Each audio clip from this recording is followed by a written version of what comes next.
Archer is in a very interesting triangle of sorts, it seems like, with Hannah and his son. And I'm curious at what point for you you felt like that might be shifting a little bit more towards romance, or is it not at all towards romance and he doesn't see that at all?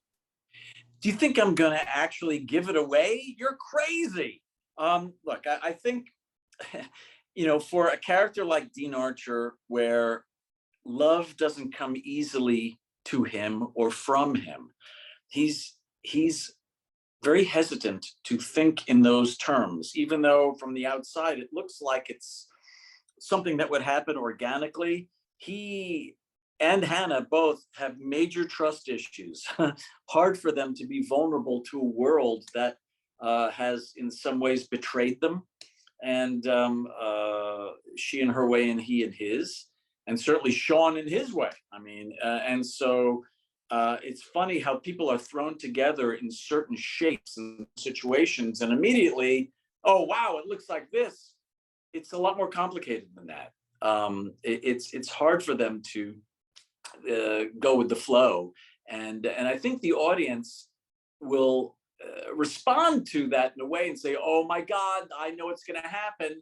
But if they know this show, they know it's not going to happen that way, or at least not as easily as they think it will. It's a lot of complications and subtleties with all these characters. So, look, as much as Dean would love to find love, he does not trust it. He does not trust human beings, and that's all he. That's really the biggest hurdle in his life. It's so funny because he's a healer and he's a dedicated surgeon, but you see how irascible and pissy he can be to his fellow human beings. He's unpleasant. So he's a bit of a mess. Hannah, for her part, has come a long way and is learning how to find her way back to a trusting bond with her fellow human beings, and to throw Sean into the mix, a guy that's fresh into the world of recovery, fresh out of prison, and that's a mess, but it's an entertaining mess. Absolutely. Well, I'm curious because when I spoke to your showrunners back in December, they had mentioned that they weren't necessarily writing Hannah and Dean as necessarily a romance. And so I'm curious, at that point, was it something that you feel like your chemistry kind of kicked in and they might have geared it a little bit more towards that? Or do you think plans just changed in the writer's room? I think it's a little bit of both. I think that they took whatever was happening on the soundstage and began to observe that and maybe incorporate that.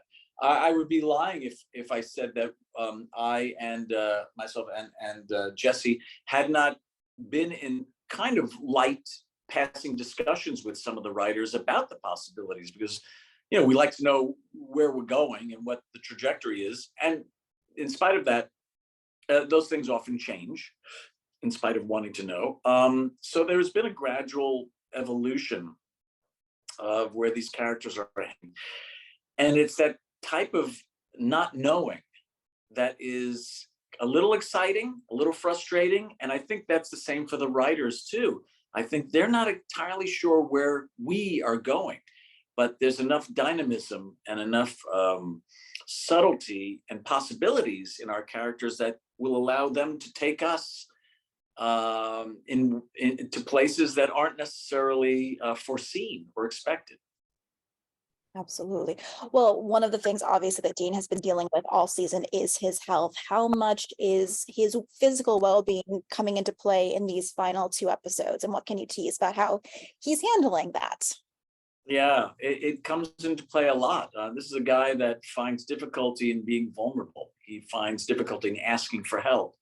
And it's becoming more apparent that he needs it, and needs a lot of it, and needs to learn to trust people if he's going to live, and not just live well, but live life. He's kind of finding that.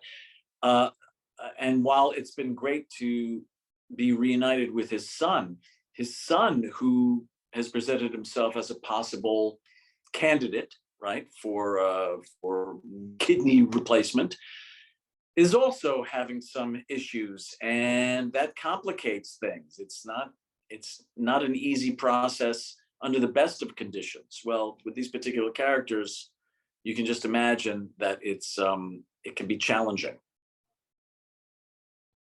Absolutely. Well, and there's obviously the bigger shift within the hospital as they're shifting to a for-profit Mm. model.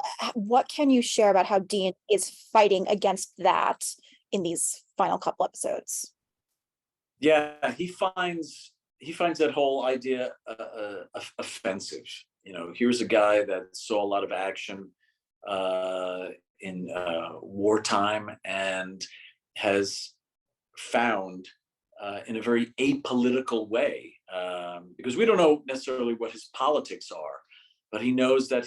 But we know, we can suspect that despite his irascibility, he's a people person, and so he's a person who places people over profits. And in this world where it's kind of the opposite, he's a pawn. Not using a lot of p words: pawn, people, profit, placing, a potpourri of p words, if you will.